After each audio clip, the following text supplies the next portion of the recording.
is with unusual diffidence that I am back here at Storer College, again, this time in the year of our Lord, 2026. It might be harder for me to believe than for you. Any man told me that I would be here back at Storer College. I would have thought him about as insane if he had predicted I would one day go on a mission to the moon. You have called me to speak, and I have obeyed your call.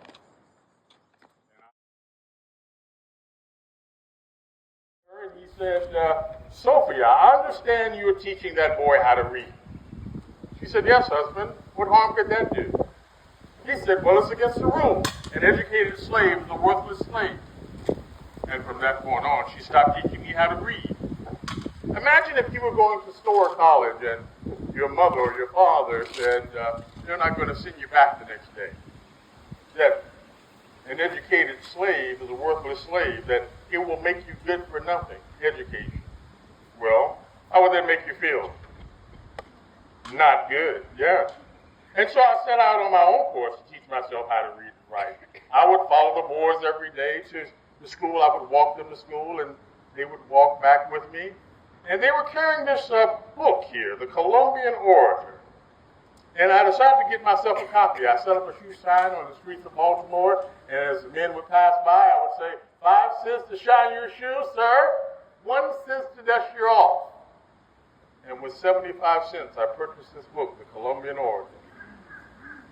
Well, before then, I only had a few alphabet. And with only having a few alphabet, I had all kinds of tricks that I would trick the children into teaching me the rest of my alphabet. There were some boys in Baltimore, in Fells Point, and I would hang around with them, and they would teach me letters and words and such. But it was on my way to school that I might say to you, young man, do you believe that I can make a W? And what do you think you would say? No, he would be wondering, who taught you how to read and write? You're a slave. And I would say, well, I can make a W, and if I make a W in this sand, you show me how to make a Q. Do we have a bet, sir? Yes, here we go. Is that not a W? Well, make the Q. Quickly, we had a bet. Yes. Is that a Q?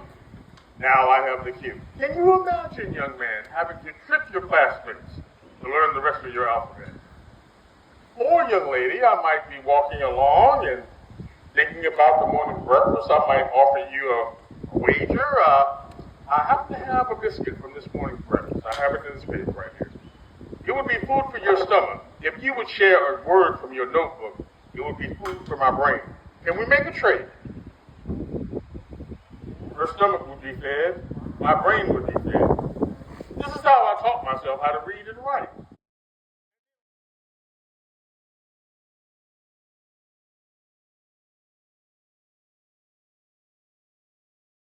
Luckily, the warrant sent from the governor of Virginia to the provost of New York found a vacant hut at my home in Rochester.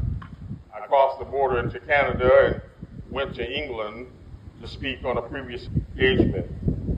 Fortunately, I left town several hours prior to their arrival. What ground was there for this distinguished consideration shall duly appear in the natural course of this lecture.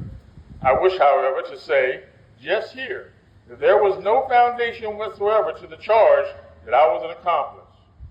I rejoice that it is my good fortune to have seen not only the end of slavery, but I see today the end of slavery in this country.